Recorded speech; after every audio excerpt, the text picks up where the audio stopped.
మా ఇంటి ముందు రోడ్డు మధ్యలో వినాయకుడి మండపం వేశారు గత 3 సంవత్సరాల క్రితం. అయితే మామూలుగా టెంపరరీగా వేసేవాళ్ళు, తీసేవాళ్ళు 15 రోజులు. అది ఎవరికైనా ఇష్టమే. కానీ పర్మనెంట్‌గా ఐరన్ షెడ్ ఏశారు. అక్కడ 4 ఇళ్ళకి ప్రాబ్లమ్ ఉంది. ఏమైనా ఇప్పుడు బండ్లు పెట్టుకోవాలన్నా, ఇల్లు కట్టుకోవాలన్నా, ఇప్పుడు ఇల్లు కట్టేసింది మేము. మాతో పాటు ఇంకో ఇద్దరు వాళ్ళు కట్టుకోవాలి. తీయమని చెప్తే ఎన్నోసార్లు చెప్తే తీయలేదు. అయితే మేము జీహెచ్ఎంసీకి కంప్లెయింట్ ఇస్తామని చెప్పాము కూడా. అయినా కానీ వాళ్ళు రెస్పాన్స్ లేదు. సరే ఆమె వెళ్ళి కంప్లెయింట్ ఇచ్చాను. ఇచ్చిన తర్వాత వాళ్ళు చూశారు, అన్ని ఎంక్వైరీ చేశారు. నిజంగా ప్రాబ్లం అని చెప్పేసి వాళ్ళు షోకాజ్ నోటీస్ ఇచ్చారు. షోకాజ్ నోటీస్ ఇచ్చిన తర్వాత కూడా వాళ్ళకి రెస్పాన్స్ లేదు. మళ్ళీ స్పీకింగ్ ఆర్డర్ ఇచ్చారు. దానికి కూడా రెస్పాన్స్ లేదు. హీరింగ్ పెట్టారు. మమ్మల్ని వాళ్ళని పిలిచారు. దానికి కూడా అయిపోతే సరే అని టైం ఇచ్చారు. అయినా మళ్ళీ రెస్పాన్స్ లేదు.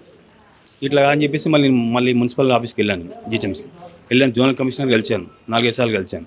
ఆ సార్ ఏం చేస్తారు, కింద వాళ్ళు చెప్తారు తీయమని. వాళ్ళు కూడా టైంపాస్ చేస్తున్నారు. అట్లా మాకు ప్రెజర్ ఉంది, ఇదే లోకల్గా లీడర్లు ఉంటారు కదా అని చెప్పేసి టైంపాస్ చేస్తారు. తీయలేదు.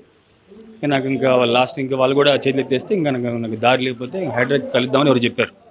మీకు పని అవుతుంది, ఇక్కడ రండి, మీరు హైడ్రాకి వెళ్ళండి మీరు అంటే దాని గురించి వచ్చాను, కలుద్దాం సార్. బాగుంది, చాలా బాగుంది, రెస్పాన్స్ చాలా బాగుంది. ఆ సంబంధించిన ఒక మనిషికి కాంటాక్ట్ నెంబర్ ఇచ్చారు, మీరు ఆయన ఫాలో చేయండి అని చెప్పారు. మీకు ప్రాబ్లం 100% అయిపోతుంది. ఆల్రెడీ మీకు స్పీకింగ్ ఆర్డర్ కూడా ఇచ్చారు కాబట్టి అయిపోతుంది, ఏం ప్రాబ్లం లేదు. మీరు అని బాగానే టైం ఇచ్చారు, బాగానే మాట్లాడారు, ఏం ప్రాబ్లం.